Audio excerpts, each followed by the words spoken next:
Welcome to the Healthy Reasonings podcast with Dr. Andre. You are now listening to your number one source for clear, unfiltered conversations about your health and wellness. Join us every Tuesday for success stories, educational topics, and interviews with wellness experts from around the world. You can listen to this podcast on your computer, phone, or any other electronic device that streams podcasts. Or download each episode and listen to it on the go. Let's get started with today's episode.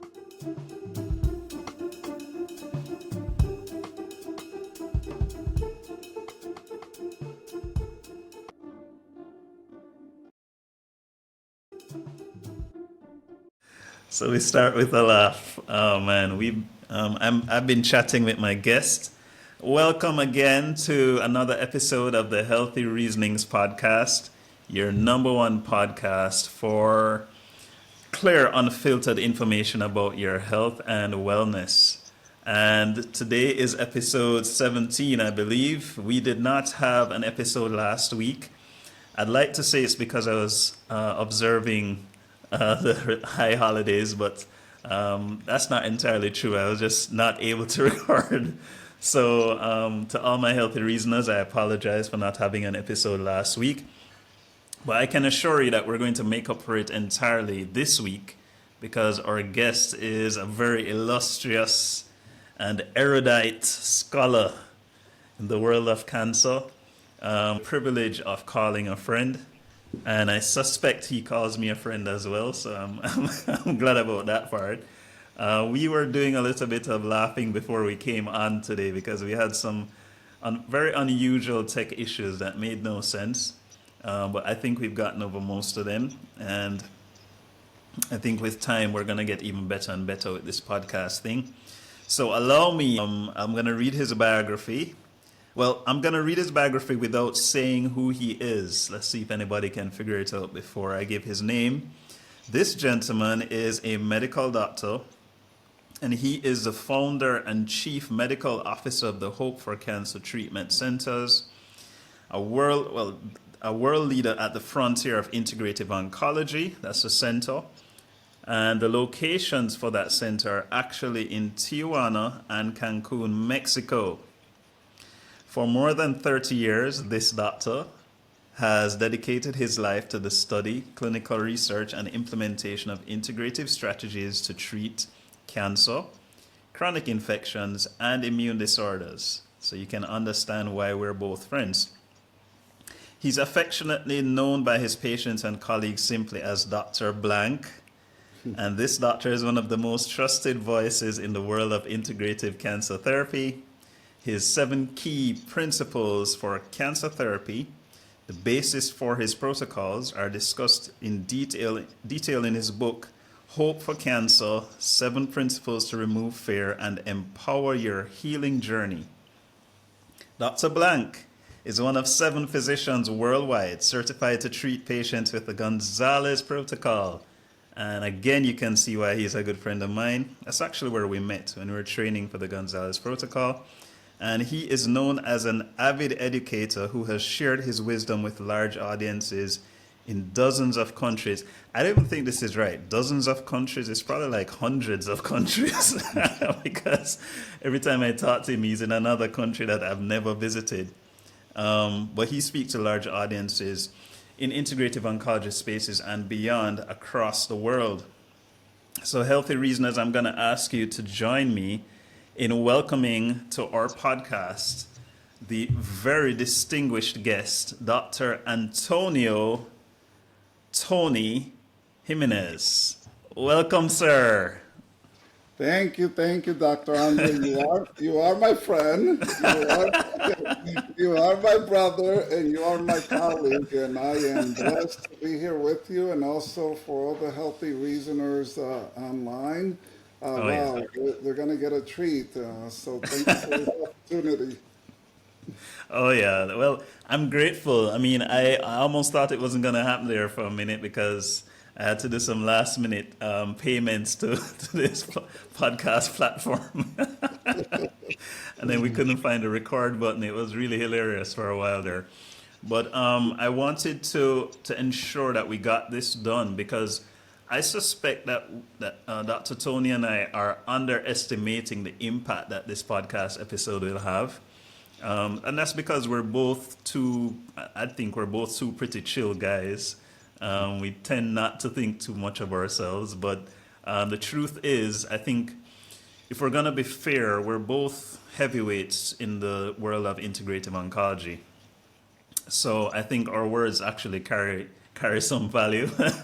so so let's see if we can sound serious for the next 30 minutes or so. So Tony, I'm delighted that I didn't do too much preparation before we spoke today because I didn't want to do your typical interview. I didn't want to get the academic this formal look at Dr. Tony.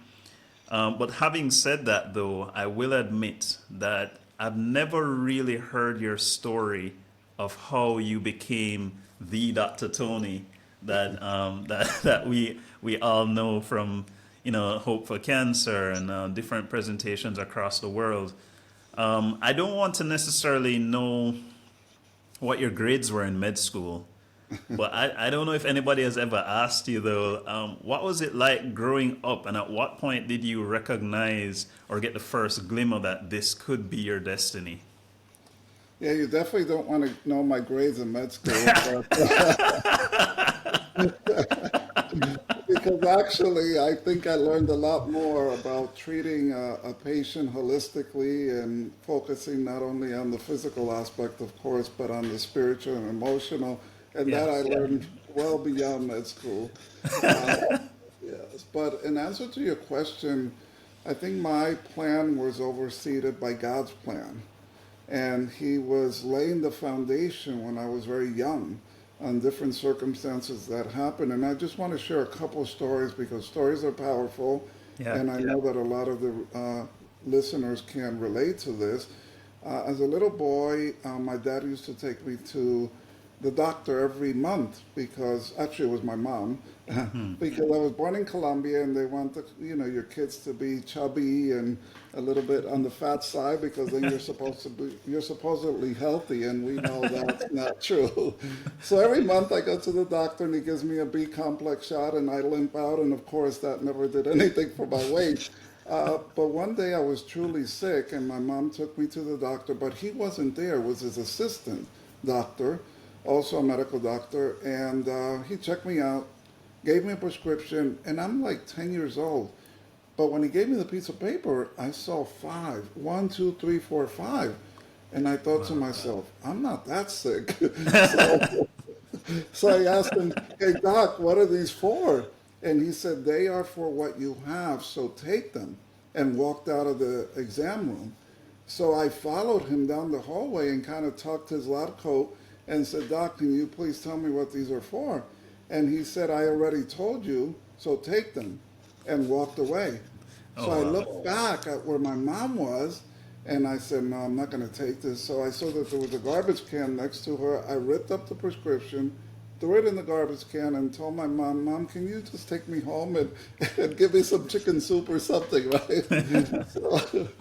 So that was a story that happened early on, and God just laid the foundation. But it was truly after my dad was diagnosed with prostate cancer that he was in a famous hospital in Houston, Texas, and he didn't like what was going on. He didn't tell me initially when he was diagnosed because, he didn't want to worry his son and so forth. So then when he told me, I said, wow, I have to help him. And then God prophesied over me in a small church and said that I would do great things in medicine, but it wasn't in this country, and that was in Texas. And that I would have a center where many will come for healing, and that I would travel the world and treat royal families and famous people. And God has just manifested himself every day in my life. So as you, Dr. Andre, we've been blessed to know who the true healer is. And knowing that, wow, then we perform the art of medicine. Yeah. right? The art of medicine, knowing that every person is an individual and we have to care and love them and treat them as it was our loved ones, right? Our loved ones. So that's a short synopsis and of how this happened. But my dad was a big motivating factor. I was in the world of surgery at that time, and then I shifted, of course, to integrative oncology. So that is a very incredible story, Dr. Tony. I'm amazed at how many people I meet in this space. I mean, first of all, I'm so privileged to be in this space any at all because I have my own story, which I've spoken about before in a previous episode. But I'm amazed at how many people I meet who are luminaries in the space who had a personal experience with their own illness, whether it was as a child, as was the case with me, whether it was ongoing throughout life, various little things. I've not met somebody who has achieved great things in the world of what I call innovative medicine without having their own personal illness. What are your thoughts on how illness shapes our perspective as great doctors? If I understood the question, because being Colombian, Mexican, and American sometimes, and this is important because it gives us a wider scope of attending to our patients when we have visited other places, other countries, been to clinics and hospitals, and have really truly blessed, people from different parts of the world. You get to learn a lot. You get to learn the culture. You get to learn, is this a patient that's going to have a good response because they're more compliant, right? Or what access do they have to healthy food? So this is a foundationally very important aspect. Being a naturopathic doctor, we have what's called the therapeutic order of healing. And in the therapeutic order of healing, I would love the Healthy Reasoner members and viewers and listeners to remember this.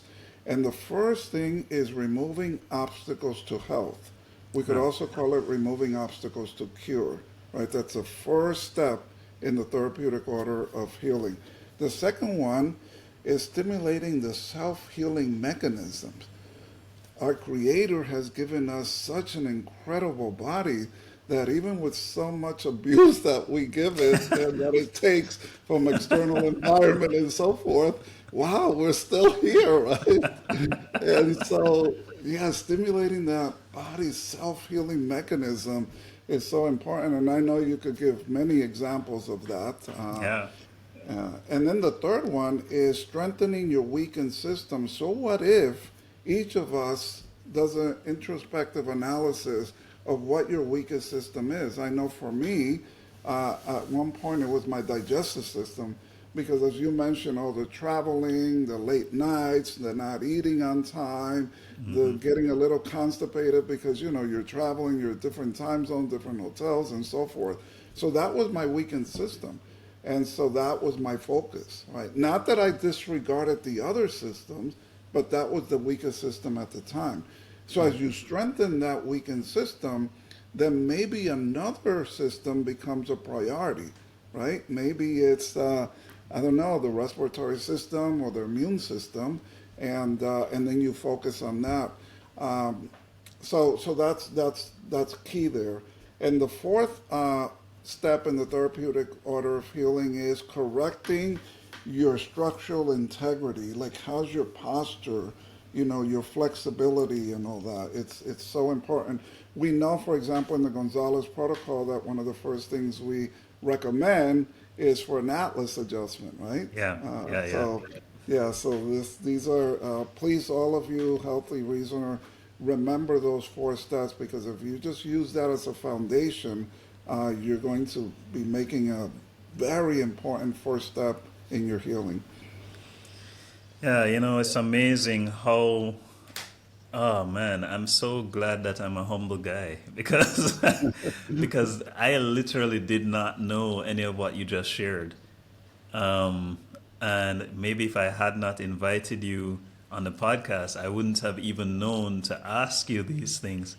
So, that's a win for me because I just asked a question that I thought, was appropriate, but I got an answer that I'm gonna store for life. So, I need to invite you on more episodes.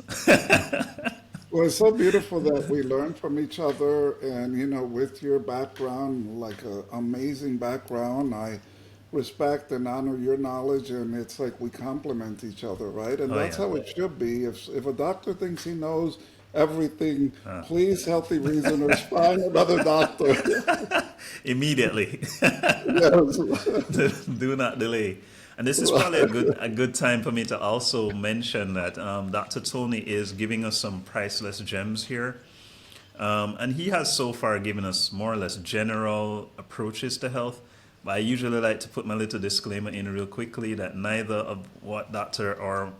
Tony or myself is sharing, neither of us are giving medical advice for your specific medical condition. So if there's anything that you're not sure about on a personal level, please see your own doctor, or like Dr. Tony says, find a physician who doesn't think that he knows everything, he or she, and go and have that person take a look at you as soon as possible. We are just trying to improve your perspective on health and wellness. We're not giving individual advice. So here's an interesting question for Dr. Tony. You have traveled extensively, but you also have a multicultural background in many ways because you grew up in Colombia. I almost think I recall you saying that you also grew up in New York, or maybe it was Yeah, New Jersey. New Jersey, New Yeah, Jersey. New Yeah. Jersey. And then also you spent some time in Spain, I believe. Yes, I'm blessed that I am a licensed physician in Spain as well, so that makes me able to practice in the EU. Not that I ever have, but yes, Yeah. yeah, and speaking Spanish and English, you kind of can get away with being in many countries, right?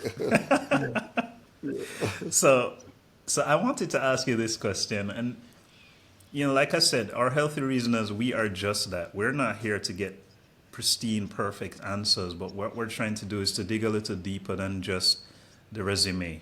And the question for you, Dr. Tony, therefore, is what are some of the things that you've noticed are common across cultures? It's one thing to treat patients in your country. Let's say, for example, I treat patients in Jamaica, so I know the cultural health-seeking behavior of Jamaicans. But as I've started to meet clients from around the world, I've also noticed that across the board, there's lots of health-seeking positive things that people do, but there's also several negative things that patients do across the board. What have you found to be universal across cultures in your patients? The first thing that comes to mind, and it affects all of us because we are humans, and it's the emotional component of health or disease. The emotional components, being human beings uh, and being in the light, created by sound. The emotional aspect is so prevalent everywhere, whether it's in a remote location in South Africa, a remote location in Cambodia. As human beings, the emotional aspect is key that I see throughout the world.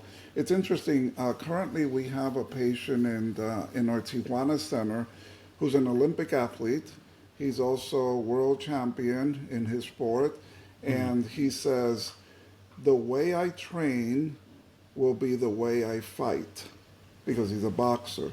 And he relates that 80% of the training and the fighting is mental emotional. Only 20% is physical. Oh And wow. so he relates this to, the boxing ring. And you and I, Dr. Andre, I'm sure, because we believe the same on this, I believe, is that for a patient to heal, and not only from cancer, from any condition, even a broken arm, they have to believe, they have to believe that they can heal, right? Oh yeah, oh yeah. It's funny because I think when we both end up at the same webinar or multidisciplinary discussion or in person when we met up in Florida at the Gonzalez training event. I think you and I were probably the most vocal about that in terms of the emotional part. To the point where I think some of the other doctors at some point were annoyed because they're like, "We're not here to learn emotions, guys." And I mean, but it really is true. I sat with a patient recently, and there's just sometimes you can just know, right? Regardless Yeah. of whether the person is black, white, Indian, Chinese, whatever. There's this aspect of their body language that tells you that a lot of what they're experiencing has its roots in emotional discomfort. I like that phrase, emotional discomfort. Yes. And sometimes though I find, and you can help me with this, like I'm honestly asking for help. Sometimes I find it hard to broach the topic with my patients because it's almost like stepping out on a ledge for me sometimes. If I see a patient who is super sick and they're just coming to me, oh, which chemo should I take? Which immunotherapy which herbs should I take? And then I say to them, well, actually, I'm listening to you and I'm feeling like the best thing for you to take is a break. And it feels to them, I think, like you're not actually giving them something to do. What are your best tips for how to make people more aware of the impact that emotions are actually having without driving them away? Yeah, and it's very easy when it's a patient that has done everything, according to they exercise, they've been vegan or vegetarian for like 20 years. Yeah. They don't smoke, they don't drink, all this, they sleep well, and then it's like, why? And Yeah. with those patients, it's easier because they want to know the why. And I want to read something that I read this morning, actually. It says, you can drink all the bone broth, use red light therapy, take supplements, work out every day, and absorb all the information from books and podcasts. Not this podcast, but other podcasts. But if your nervous system is stuck in fight or flight and past traumas are left unresolved, your body will stay out of balance. You cannot out supplement traumas, right? So what to take, what you're mentioning, right?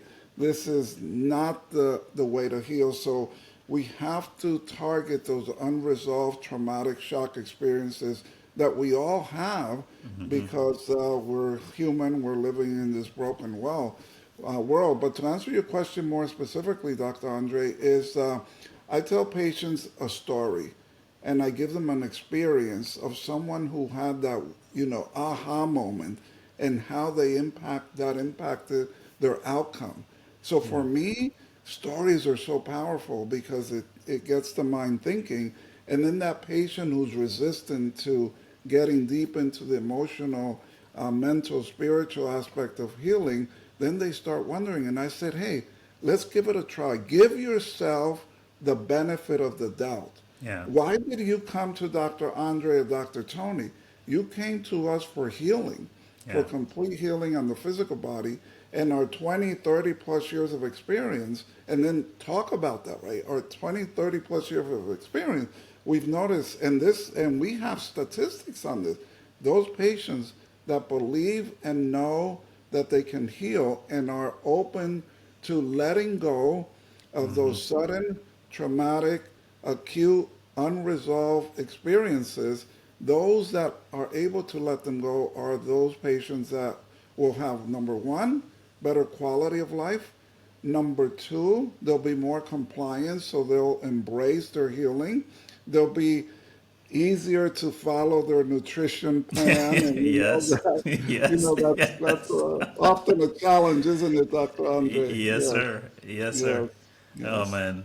I mean, I'm so blessed to have not just yourself, but I think all the guests I've had so far. I've had Mary Beth Gonzalez, I've had Ryan Sternagel, I've had Mr. Michael Ramsey, who was head of the Pesticide Control Authority here in my country for some time, and now sits with I don't know the name, Rotterdam Council or something with the United Nations, looking at pesticides and their impact on human health.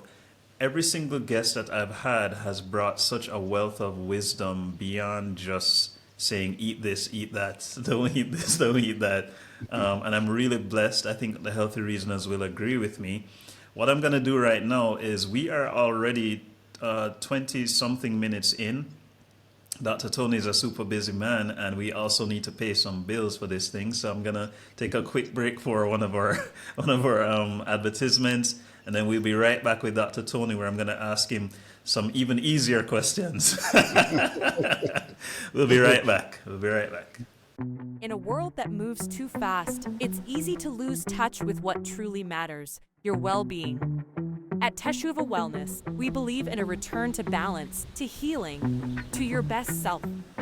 Our holistic approaches nurture not just your body, but also your soul. Whether you're seeking peace, energy, or a deeper connection, we're here to guide you every step of the way. Our medical experts specialize in holistic treatments for chronic diseases, ranging from autoimmune illnesses to cancer. Our treatments are safe, non-toxic, and effective. Because at Teshuva Wellness, your journey to wellness is our greatest commitment. Visit our website today at teshuvawellnessja.com or call 1-876-787-8197. That's 1-876-787-8197. Teshuva Wellness. Return to health. Return to your best self.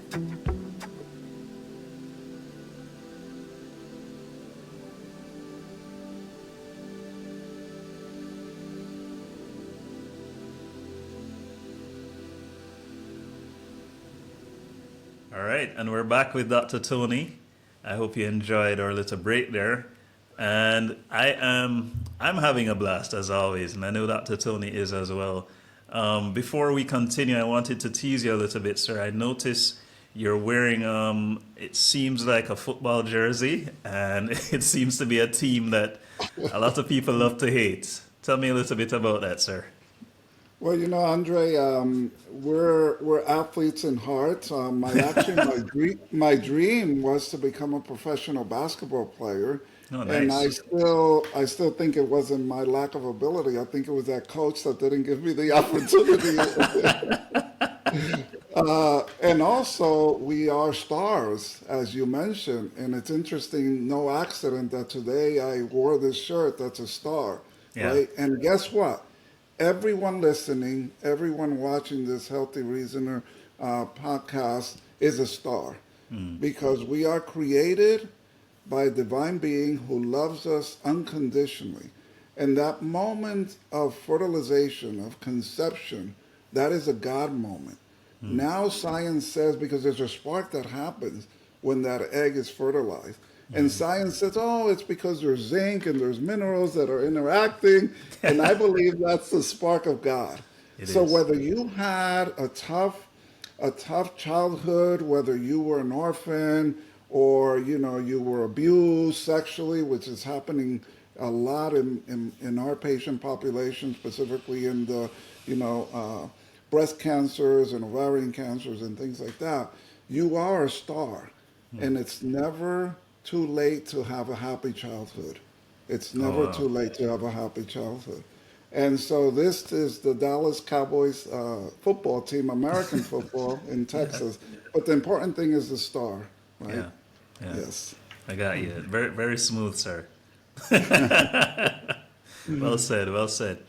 All right. So we're gonna try to avoid going controversial, although we're both capable of doing so. But let's gently dip our toes into the water here. We had a conversation about a year and a half ago in which we both realized that we are seeing a lot more cancers lately. We're seeing cancers that are progressing a lot more quickly than would be expected. That's 2. 3, we're seeing a lot of cancers that were previously rare And four, we are seeing a lot of cancers that are now occurring in young people. Without saying what we don't want to say, how do you think we can best adjust our lifestyles as a human race to slow this phenomenon down? And I'm not going to say that's a good question just metaphorically or because everyone thinks, oh, that's a good question, right? But I would say this is a very, very important question. Yeah. And I would say the first thing is that we need to be proactive. We need to watch out for our own health. And I say it humbly, Dr. Andre, and the viewers and listeners, is that the foundation at Hope for Cancer are what I call the 7 key principles. And one of those key principles is non-toxic cancer therapies. So for many years, I would say, why me, Tony? Why should I follow a non-toxic cancer therapy if I don't have cancer, right? Yes, I'll follow the other 6, the detoxification, the microbiome, and so forth. But why do I have to follow the non-toxic cancer therapy? And then I realized, oh, because of all those 4 factors that you mentioned, and because the incidence of cancer is increasing. There's some estimation by authorities in the health field in the U.S. that say that by 2026, 2030, everyone in the U.S. will have cancer sometime in their lifetime. And that's excluding skin cancers, right? So we need to be proactive. And I'm not perfect, none of us are perfect, but I spend time in my health every day.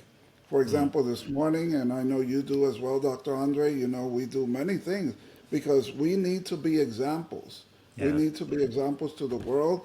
And patients, when they see us healthy, we're not overweight, we're not stepping outside of our office to have a smoke. And we need to do that because, patients, people see that. And how could you tell me to lose weight if you're, 50 pounds overweight? Overweight. So, yeah. So to answer your question, I want to show my book that you mentioned, Hope for Cancer, 7 Principles to Remove Fear and Empower Your Healing Journey. But in the insert, right here, are the 7 key principles. And Brilliant.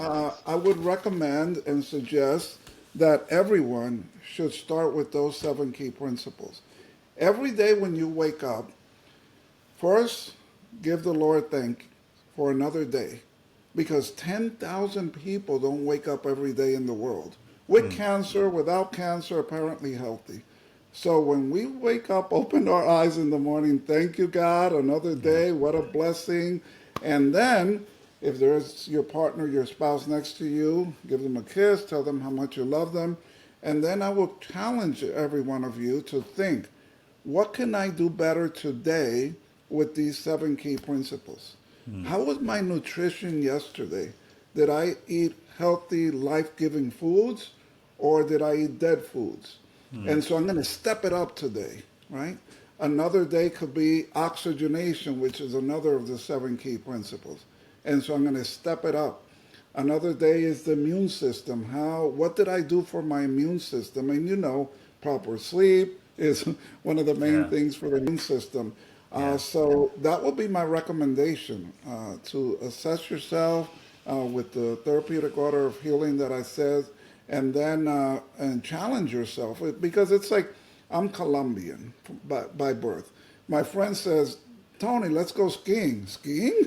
What is that? Oh, that's the mountains that have snow and you got to go down like a maniac. And I'm like, oh. And so Bob says, no, I will teach you, and I'll ski in front of you, I'll ski behind you, I'll ski to your sides. And we started in the green slope, that's like a bunny hill, right? But guess what? By the second day, I was skiing the Black Diamond. That's the crazy one. And very inclined. But he gave me the confidence. He built me up every day. So when you see Dr. Andre, when you see me, when you see your integrative practitioner, They need to give you that confidence, but give it to yourself first. Give it to yourself. Sorry, keep going, man. Yeah, so give yourself that confidence. Know that you can heal.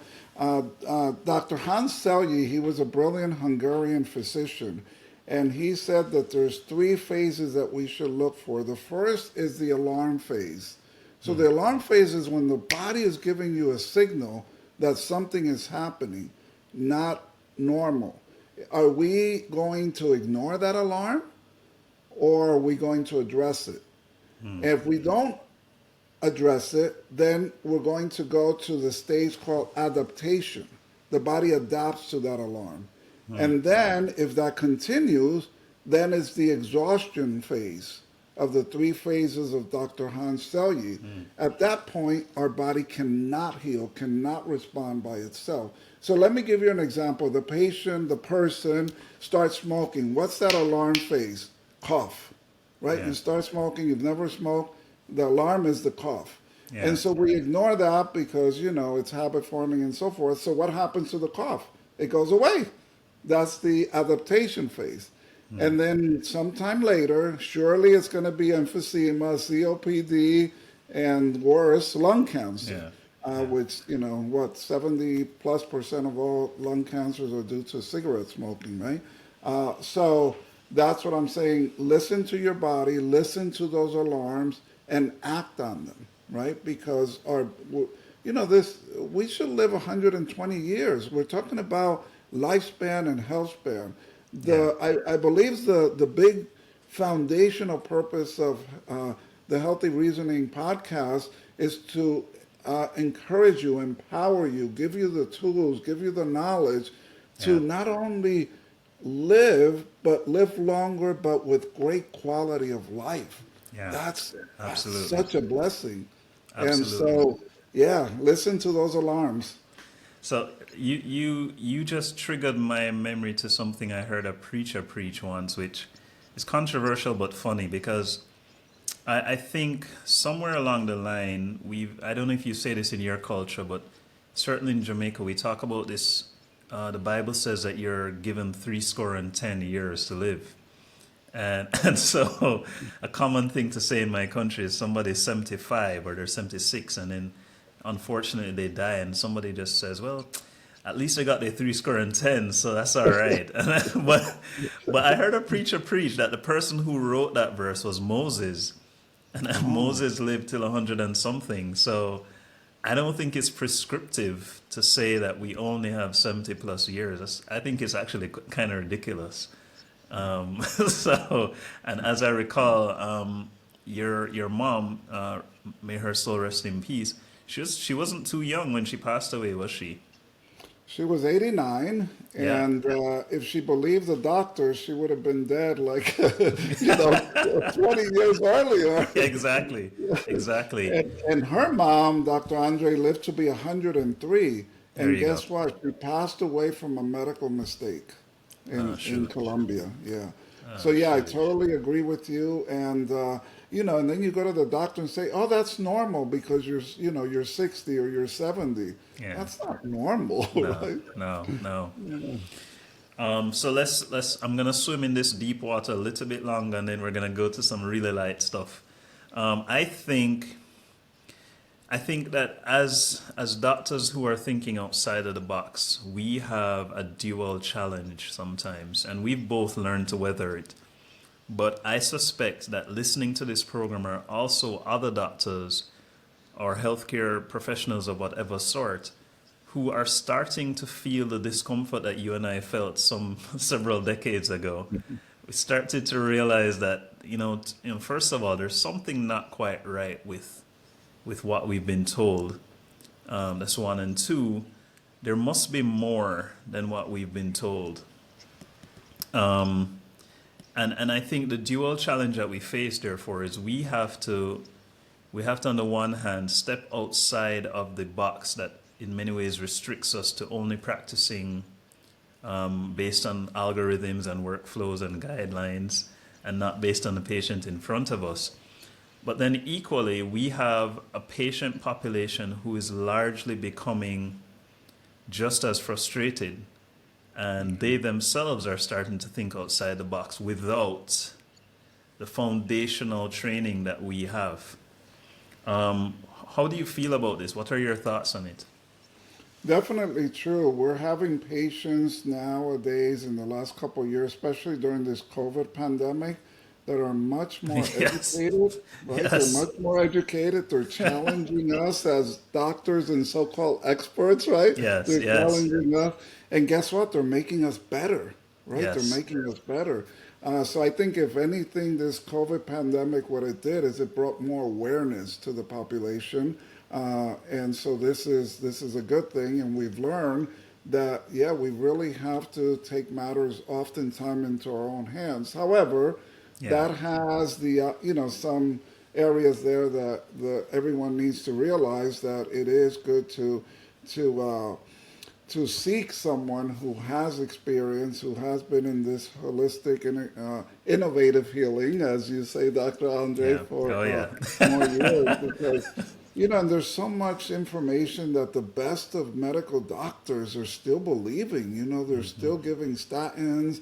They're not taking care about Oh, vitamin D levels, and we could go on and on about all that, right, Dr. Andre? we're going there. We're going there. Yes. Yeah. No, it's. I know some people are listening and smiling right now because I have quite health. Our healthy regional population is extremely well educated, and increasingly, I believe we're having more and more healthcare professionals listening as well. Yes. So if you're listening to this episode, you know who you are, and yes, I can see that smile on your face.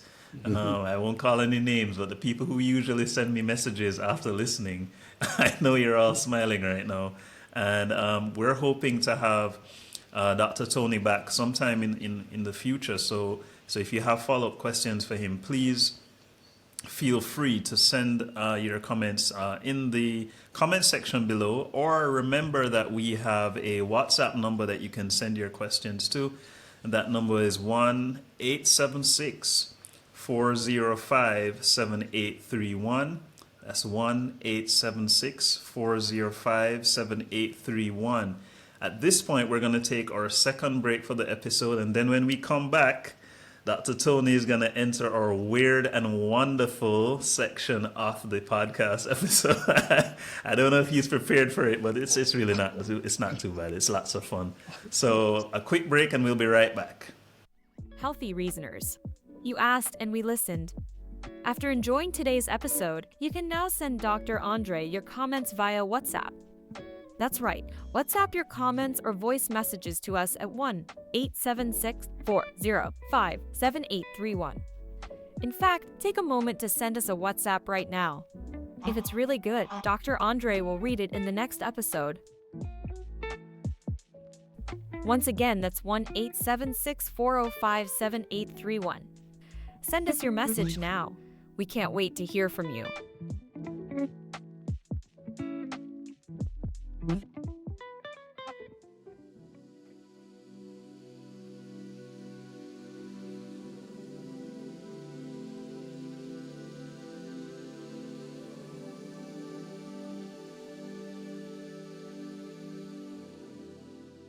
All right, we're back, and we are with the erudite, accomplished, and illustrious Dr. Antonio Jimenez.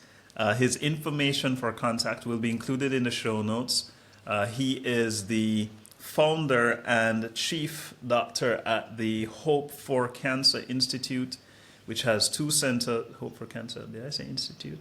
That doesn't sound right. Hope4Cancer Treatment centers. Treatment Center. Maybe I'm being prophetic there.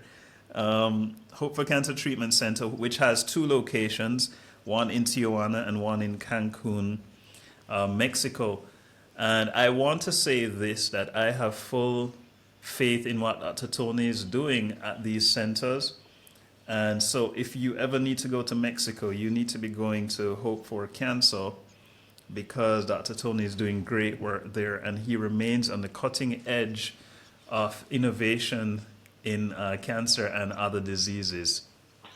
So Dr. Tony, we are in the weird and wonderful section. We're wrapping up today's episode. I think we've we've gone into the deep end a bit too long, so we're gonna dial it back now and just do some really cool stuff. So in our weird and wonderful section, I don't know if you've listened before, but we allow two things. So I ask you two personal questions, and you ask me two personal questions. Now, these questions are not invasive, so I'm not gonna ask you who was your crush in high school or anything like that. But it's just something that we wouldn't necessarily know about the person. Obviously, not intended to embarrass or cause any problems, but we're just gonna have some fun. So I have my two favorite questions that I always ask. So if you want, I can go first, and you can get a feel for what it's like. So I'll start with this one. Actually, was loaned to me by Mary Beth Gonzalez. So I'll throw it right back at you, Dr. Tony, and it's simply this: if you had to describe one song that you think represents the theme of your life, or the anthem, or the soundtrack of your life, or it could just be your favorite song, what would it be? Well, unlike you, Andre, you're a musician, and I know that. I don't think I even know one song in any language. That's Wow. really that's one of my weakest systems is music. However, I Yeah. think of one song instantly. It's a Mexican mariachi song, Oh, nice. and it says, "Soy el rey, I am the king." And it's talking about in the aspect of wanting the best and for everyone, loving your neighbor, your spouse, and your patients. And if we behave in that way, it's not that arrogant thing, I am the king, but it has a different connotation, right? So I think we're the kings, Andre. Yeah, that sounds good. I wonder if I can push you a little bit, sir, because what you've described there is, and unfortunately, because we don't know what the tune of that poem is, we're gonna have to ask Dr. Tony. Could you give us even one line of it? We don't really care if you can sing or not, please. Con dinero o sin dinero, sigo siendo el rey. With money or without money, I am still the king. Oh, wow, that's deep. Actually, I could pick up a little bit of it because I speak a little bit of Spanish, and obviously I heard dinero. Yes, So, wow, yes. that's nice. That's nice. All right, your turn, man. Your first question. Well, I'm Andre, trembling. if I were to challenge you in a sport, which sport do you think you have a slight possibility of beating me in? Good one. That's a good one. Yeah, I think I'm fairly good at table tennis, Table or you, tennis, okay. yeah, you may call it ping pong. Yeah. I actually trained with my high school team, and I made the reserve team. Okay. so so as long as you didn't make your main team, I might be able to take you on. And you know what? I think it would be a challenge to me because you did say table tennis initially, and Yeah. you didn't say ping pong. So I know you know. Yeah, exactly. There's a difference.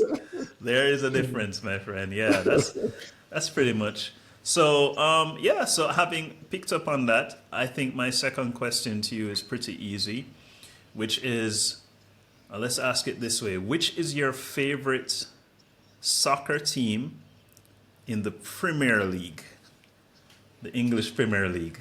Yes. And Well, I see right now people. it's one of the it's my favorite team because he has one of the best players in the world. He's a forward and he's a goal scorer. And guess where he's from? Oh boy. Colombia, right? I could have seen that Luis coming. Diaz, Luis Diaz. So Nice, nice. he's out playing the Egyptian player in that Salah. team. So Mo Liverpool. Salah. Yeah, Mo Salah. All right. I mean, fair enough. As long as you don't say Manchester City, because I'm a Man U fan, so we'll be instant rivals. But Liverpool is good. Liverpool is good. I like this. So, and remember, we'll be checking back on these answers in our next interview, so you can change to another team next time. Yeah, this is good. All right, your second question, and then we're gonna wrap it, man.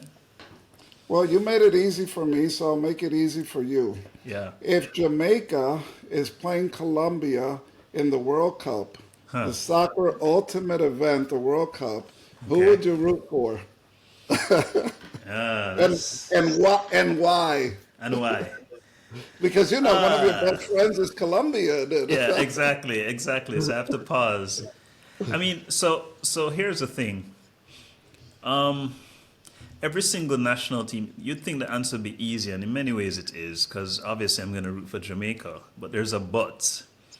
Because I find that football always comes with so much politics. Yeah. And so sometimes one of the things we've learned as a national team is sometimes the best players don't get to play for whatever reason, especially in the so-called third world countries where other things come into play. So even though it's an obvious answer, I'd still have my reservations because at the end of the day, if my team fields players that are all unknown to me, which happens sometimes, we'll have people who are of Jamaican parentage, but I've never met them before in my life.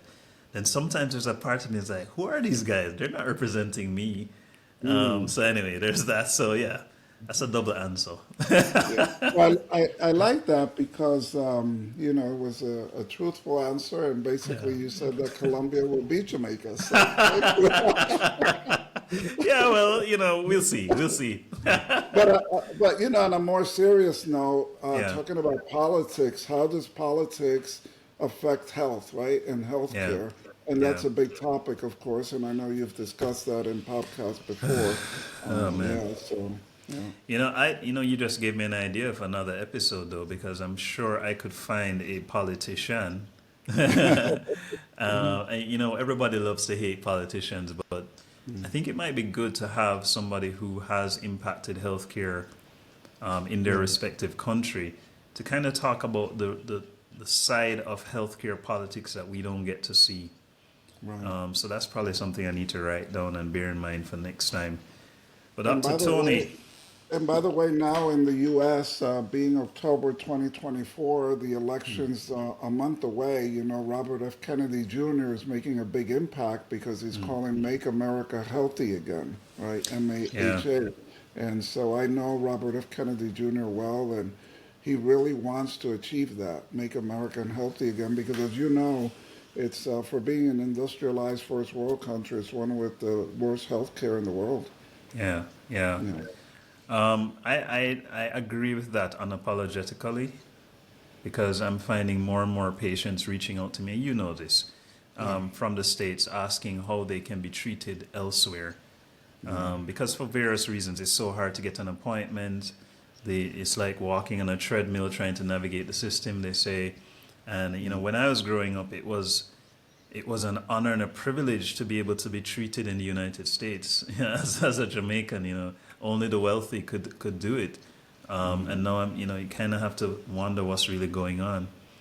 And But to that aspect, Dr. Andre, 70% of our patients in both of our treatment centers in Tijuana and Cancun, Mexico, are from the U.S.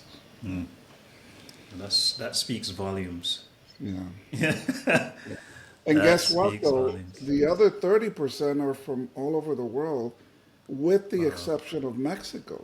Because what was happening in Jamaica, the Mexicans that can afford it, they think that going to the best hospitals in the U.S. is the quotation best, marks. right?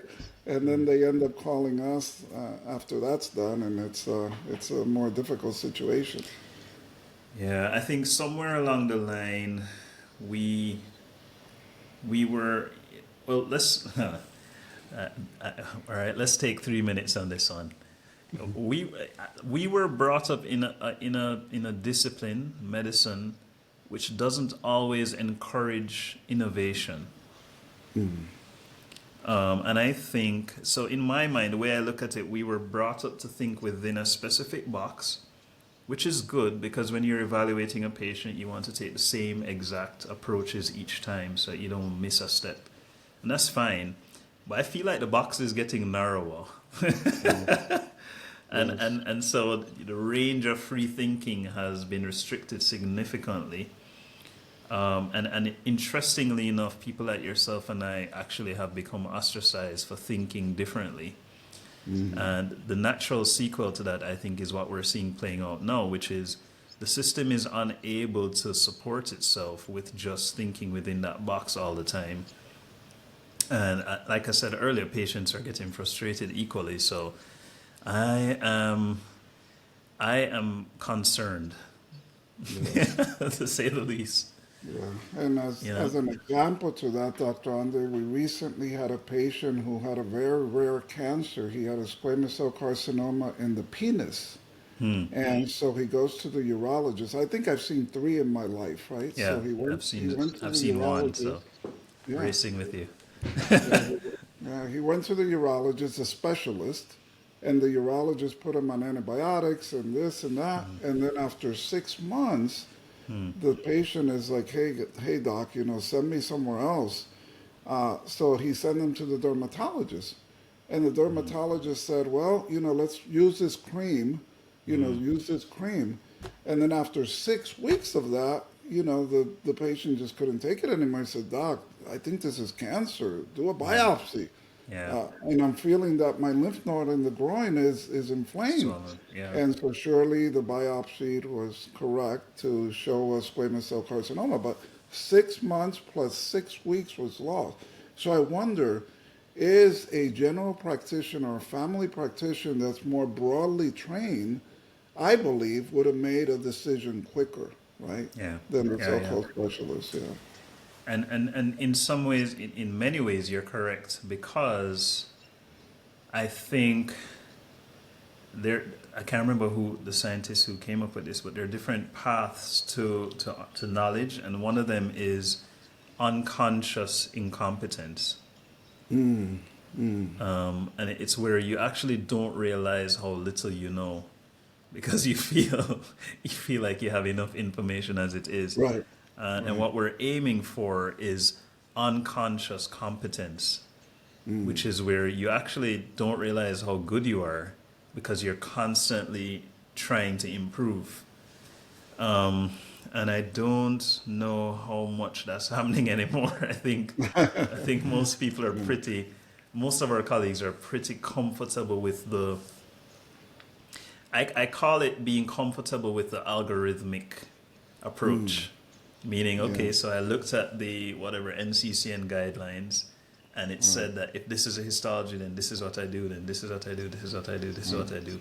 And you and I know that there's always at least one or two patients who don't fit neatly into any of those workflows. Right. And so what do you do with those patients? You have to tell them something, and that's where we have decided to break out of the box. But yeah, it's going to be interesting to see how the next, particularly as your country's elections, your current country's elections play out. It's going to be interesting to see what healthcare looks like in 2025 and beyond. Yes. One of the things I do know, Dr. Tony, is that our listeners, our healthy reasoners, they love what we do here. But I also have a group of people who tell me that the average concentration span for listeners and viewers of any podcast is just about 55 minutes, and we're at that point. So I think we're either going to do a part 2, or we're going to call it a great podcast at the moment. I'm gonna say thank you so much to for putting up with the issues we were having at the beginning, and we now know why they were happening, right? Because we had such an awesome talk, if you want to look at it that way. And I wanted to say to the healthy reasoners, please feel free to. Actually, Dr. Tony, you have webinars every week. Do you have the details on that, so you could just tell the listeners how to keep in touch with you or to listen to you?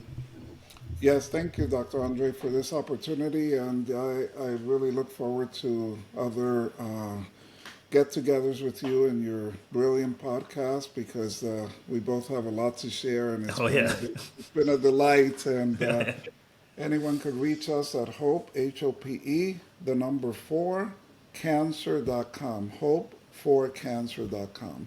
And the Hope for Cancer book is on Amazon. And so you could get it there.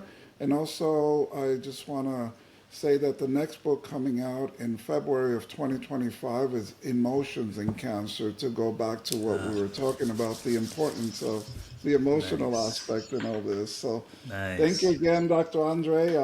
And thank you, most importantly, the listeners of Healthy Reasoning, because without them, this would Yeah. not be Yeah. as, You'll be as talking into the right? clouds. We'll be shouting at clouds. Two old men shouting at clouds.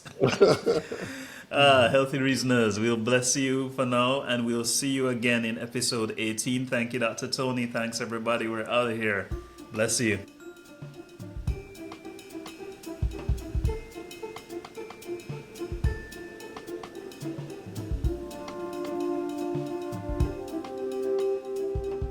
Thank you for listening to another episode of the Healthy Reasonings podcast.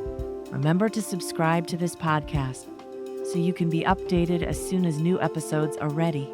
If you have a question, send us a voice note on WhatsApp or a WhatsApp message. The WhatsApp number is 1-876-405-7831. For more information or to become a sponsor, please email wellnessdocjamaica@gmail.com. See you soon.